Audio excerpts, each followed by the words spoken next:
They look like they have it all the glitz and the glamour.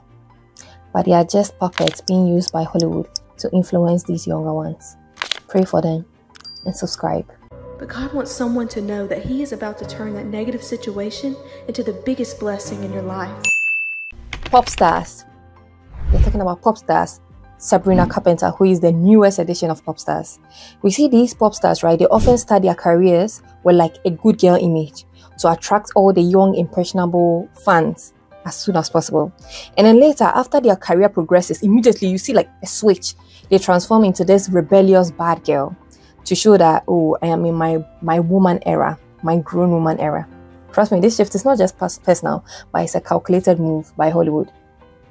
Like, haven't you noticed that Hollywood, right? It's like they promote this good girl, bad girl with literally all these stars. Taylor Swift, Ariana Grande, Jojo Siwa. And then now we have Sabrina Carpenter.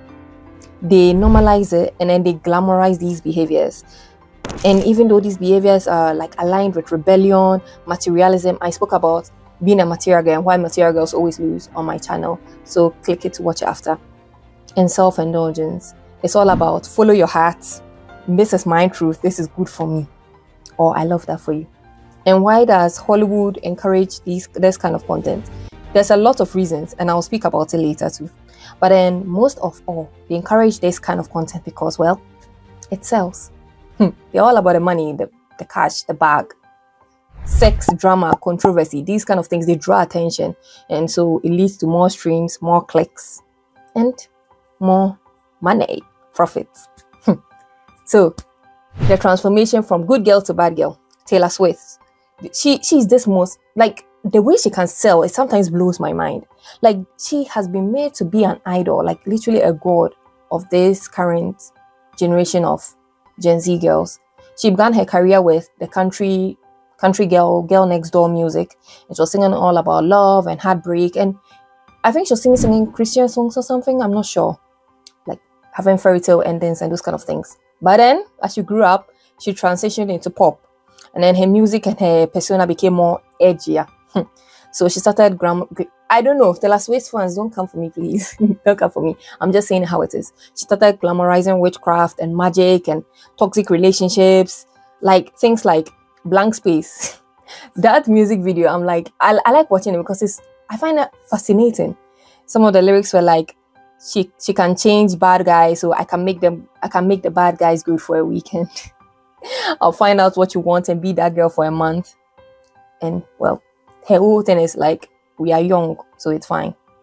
But then I always say, young choices become adult problems. After she went into pop, she started transitioning, but the transition became so much more evident with her song, Look What You Made Me Do. Oh my gosh. When it came out, even though Bad Blood and even Blank Space were out, I think like this was after, right? If I'm wrong, please correct me down in the comments below. Look What You Made Me Do. Like, the snake imagery, and it's like blaming somebody else for, I am like this because of you, so I don't have to take responsibility. You made me like this. Apparently it was a diss to Kanye or whatever. You made me like this, so take it or leave it. The old Taylor is dead. Really? So it's like, is this what we should be now? Well, the person that you thought I was, the good girl that I was, is dead because, well, she didn't do me any favors. This is who I am now. Take it or leave it. Ariana Grande. She was also this sweet, innocent cat Valentine. If you grew up with Ariana Grande in the Nickelodeon series Victorious, please put it down in the comments below. She was this sweet girl, and then she went on to Sam and Cat. And then, even as a pop star, I think what was her first is a problem. Yeah, she was delving into that sexy kind of image things. But then her image completely evolved with Dangerous Woman. To the room. I know you got it. Whatever. And Side to Side. Side to Side especially. Oh my goodness. The lyrics. Oh my gosh, the raunchy ass lyrics. Okay. Yeah. The lyrics are so raunchy. And the bicycle riding. I was like, Ariana Grande, what? And they do that because, especially a lot of these stars start from Disney, right? So Disney is seen as this kid-friendly network. So the parents trust them. And then all of a sudden they evolve into this person, this other person. So because the parents already trust them, the children already trust it, they tend to follow them, thinking, oh, they are my role models, they know what is right, when, well, they're leading them to a sad path. Keep watching, you get what I'm trying to say. This was very evident, especially in Miley Cyrus. Who here didn't grow up with Hannah Montana? If you didn't, please put down a thumbs down in the comments below, because if you were a girl and you were Gen Z, you most likely grew up with Hannah Montana. You literally did. Miley Cyrus. What was that song? Wrecking Ball. She was literally naked. It was so, when things like that happen, because you already see them as a role model, what can you do? Like literally, what can you do? You think that, oh, what they're doing is finding themselves, so let me also do this in order to find myself. But it ends in such a detrimental end. It's really, really sad. And then Jojo Siwa, the current good girl gone bad. Oh well, I guess it's Sabrina Carpenter this time now. But well, Jojo Siwa. If you want to see my full in-depth video on her, watch the video above, or you can watch my live that I did on her. I knew a lot of these girls were good girl gone bad, but I never knew it to be Jojo Siwa. Like, I was shocked. Anyway, let's move on. Jenna Ortega, who was in the current music video that I'll be speaking on the most, and I'll even be reacting to it with Sabrina Carpenter. She was in this family-friendly TV shows, but then she started acting as Wednesday in the hit series Netflix show. I've not actually watched it, but just the clips, I'm just like, and the dance, that viral dance.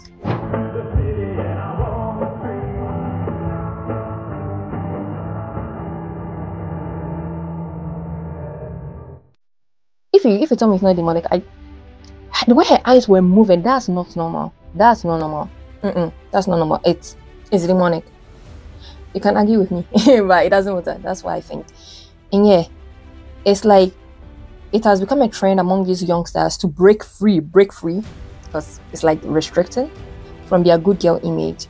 So kind of like good girl means immaturity and naivety and innocence. But now I'm not that innocent again. I'm an independent woman. I'm a strong woman.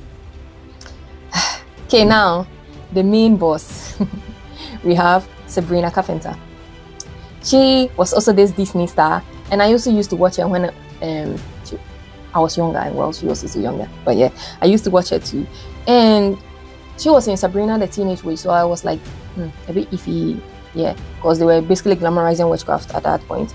But then she was also this Disney star, this good nice girl, and even with her song Espresso, yeah, it's a vain song. It's a very vain song. But then I was like, oh, Espresso is fine. Even Please Please, even though there were some themes of violence or something, I was like, oh, it's not that bad. But then it starts like that, and then you are blind to it, and then they start pushing even darker and darker themes on your children, because, well, I can trust this artist. They do all this to boost their career, even though it is to boost their career in the short term or even in the long term. It sends really powerful messages to the young audience that this is what it means to be successful, this is what it means to be desirable, this is what it means to be powerful as a woman. And let me tell you today, you don't have to do this to be a woman. You don't have to go from good girl to bad girl and that's your transition into womanhood. What? Like, what? That whole thing becomes a phase. Look at Miley Cyrus. When she did that, it was basically like a phase for her, right? And now she's gone back to being, I guess, neutral. Why do you have to go through that phase? It's kind of like the whole phase, and I spoke on the whole phase, so watch it above. Why do you have to go through that phase thinking you are gaining yourself when in the end you are literally just losing yourself? What do you gain when you gain the whole world, but then you lose yourself? Even though it may seem all glamorous and like it's helping you, but in the end, after you go through that, you see that, what did I do this for? What did I gain from being this bad girl, this powerful girl that I don't need no man? I spoke about being an independent woman. What do I gain from all that? And I don't want to speak too much on that because I've made other videos on it. So please click the links above after this video and you'll see it. Other things that she did in her other music videos, she was performing in a Masonic temple, yeah, and sexual dancing in a church. And then her response to the rebuker was that, oh, Jesus was a carpenter. Okay, makes no sense, but okay. So now let's watch the music video for Taste together because it's a whole lot. So I'm going to be reacting to it now, and I saw snippets of it and it's just crazy. The blood and the gore and glamorizing toxic relationships. Like, what is this? Yeah, let's watch it. I'm watching it in 2 times because if you want to know why and why I think frequencies can affect you basically liking a video, watch my Sexy Red video and I explain them more. Parents advisory and viewer warning. You think these children will actually listen? Like, what I didn't get from this is why they're even with this guy. Seriously, she catches the guy with the girl, kills the girl basically, and they are shooting each other over some toxic guy that doesn't want both of you. What? Killing each other and making it look, well, sexy. Like, what? Look, this is violence, but they're glamorizing it by using, well, pretty face. Literally killing each other over a guy that you should leave. Like, if something like this, you find your man's or whatever cheating on you, leave. Glamorizing witchcraft. Like, this is basically like using the voodoo doll. Oh my gosh. And if you see the comments on this video, I was so shocked. In the end, they kill the guy and then they go to his funeral and they are happy. What? This is what you're teaching children of these days. It's insane to me. These are some of the comments, right? Some people were like, I love it. Trauma, lots of trauma. Insecure, haha, very insecure, you kill me. I don't know if it's the song, because I don't know the song. Somebody said it's super fun in a bloody way. A bloody violent way. Since it's so ironic, since when we're fun and bloody and violent, how is it even able to mention in one sentence? It's so crazy how they will package these kind of things with rainbows, cookies, and lots of makeup. I am smiling, so it's all good. A beautiful voice hiding all the depravities happening in this music video, basically. One thing though that I like about Sabrina Carpenter is like how the slow growth. Because sometimes, right, one time I was like, this girl is super underrated. Why is her songs not really popping up? And then all of a sudden it's popping up. People say it's industry plans. I think it could be, and maybe it's not. If you want to know more about industry plans, look at my video on Sexy Red and Ice Spice and Tyler. She's being pushed everywhere and must have an insane marketing budget behind her. Yeah, she's been pushed everywhere, to be fair. And it's sad because her voice is nice, but then you see the lyrics are just, I really like the espresso, apart from this thing like, oh, I'm better than you. I really didn't like that part. I still like it. But this one, I'm just, anyway, what are some of the causes behind the transformation behind these pop star girls, right? So industry pressure. The industry will be pushing them to reinvent themselves in order to stay relevant. So they have to adopt a provocative persona. The good girl image is not going to do. Maybe they don't want to change or they don't want to become this sexual being, but then they have to do it because of the pressure. Personal growth. Maybe they feel like, oh, they want to explore different parts of themselves. They want to explore their sexy side because this is what it means to grow up. And because sex and controversy sell. So because it sells, they have to generate buzz. And so that increases the record sales, and then it creates more of an authentic image for them. And maybe rebellion against stereotypes.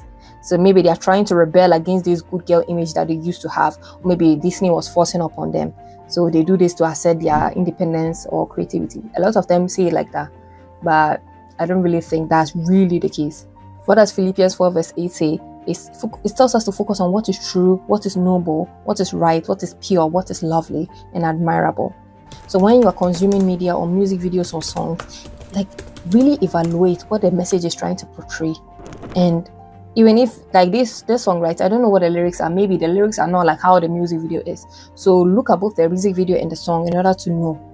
Because protect your eyes, protect your ears, guard your heart. Seriously. This shift, right, it not only affects these artists, like I said, but it also affects the audiences who look up to them as role models. Number one, normalization of lust. So because they embrace this more sexualized content, they start to contribute to the like normalizing lust and then casual relationships, especially with the lyrics. Especially with the Nicki Minaj's and Cardi B's, those are even worse, and I spoke about it more. The city girls things and those things. Their lyrics and their music video, it focuses more on physical attraction, sensuality, and the sexual encounters that they have. So it makes these young fans view these behaviors as acceptable and even desirable. But then that's why the Bible tells us to guard our hearts and our minds and to avoid conforming to the patterns of this world. In Romans 12 verse 2. The glamorization of rebellion. So like in this music video, the bad girl image emphasizes, oh, I am who I am, so I'm going to defy rules, I'm going to engage in risky behavior, and I'm going to challenge authority because who are they to challenge me? And this can influence the young fans to also start behaving like that because they feel like this is the path to empowerment. The impact on mental health. This thing, right, it causes a lot of confusion, not just the artists, right, but also the young fans. You may think that the artists are okay with this and the rest, but imagine what's actually doing to them. You never know what's happening to them behind the scenes. Actually, what was going on with Miley Cyrus? That's why a lot of them have to take drugs and alcohol in order to stay sane, because this kind of thing, right, can cause confusion and mental problems in literally anybody. It causes a lot of confusion, especially in the young fans, regarding relationships and self-image. Like, I have to be like this, I have to look like this in order to be desirable or in order to fit in. And that's why a lot of these stars have anxiety, depression, and low self-esteem despite what they may show themselves as. Promotion of aggression and violence, like this music video showed. They are usually promoting lust, right? But then they promote lust in together with emotional violence. And this is usually depicted in like the context of toxic relationships. So this desensitizes the audience to unhealthy behaviors, and it makes them more likely to be able to engage or accept these kind of behaviors or similar actions in their lives, because, well, they think it's normal. Like, basically, they're showing a skewed perception of relationships. And that's why, especially in Gen Z, like, there are so many unhealthy relationships and toxic expectations of what actually love and relationships should be, because they are influenced by these pop stars and music and movies to seem like, oh, lust and passion is what true love is. That's why we are called to be the salt and the light of the earth. That even when things are going astray, let your light so shine before men that they will see the things that you do, your good works, and they will glorify your Father in heaven. When they see that, oh, you are not actually living like the world, you are actually trying to go on a healthy path, trying to advise people on what they should do, like what I'm doing with my channel. Guys, let's do more of this, so that even though people are being objected to toxicity with these music videos and music and the rest, let us be the light that shines, so that they will see what we are doing and they will glorify God. One thing that I've really realized is that they really glorify sin, and they make behaviors that in the Bible are clearly condemned, like premarital sex and the rest, and God is telling you not to do it, like drugs, alcohol, not to do it for your own sake. If you want to know more, watch my the dark side of waiting till marriage, that my video. Like, they make it seem normal, exciting, and even desirable, basically, like through promoting sexual immorality, violence, weed, materialism, with music videos, or even their lifestyles on Instagram. They shed a positive light on these actions without telling you the real consequences. Then they will portray Christians being in a negative light, like, oh, we are so intolerant, we are outdated, we are hateful, hypocritical, judgmental, ignorant. When in reality, God just is doing that. If you do it, how does it affect God? God is telling us to stray away from certain things to protect you. Desensitization to evil. So the more that they put it on your face, the more you are like, oh, it's okay with it. Because at first, how can you bring violence like this and think that it's okay? No. In movies, you cannot just show a sex scene just like that. No.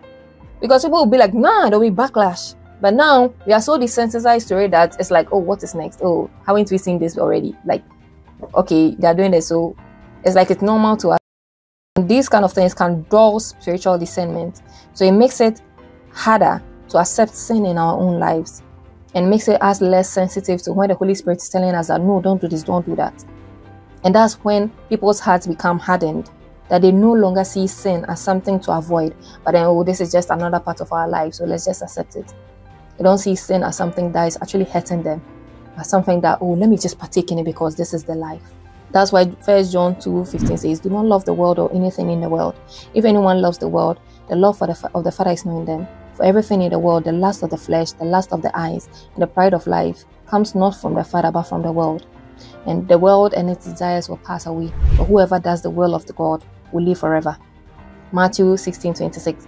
What good will it do you, like I said before, if you gain the whole world but forfeit your own soul?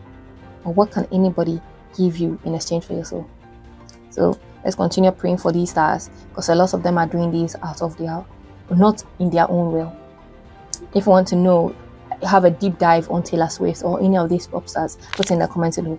Make sure to like, comment, and subscribe. And I'll see you in our next video on Party Girls. God wants someone to know that He is about to turn that negative situation into the biggest blessing in your life. You're going to have to trust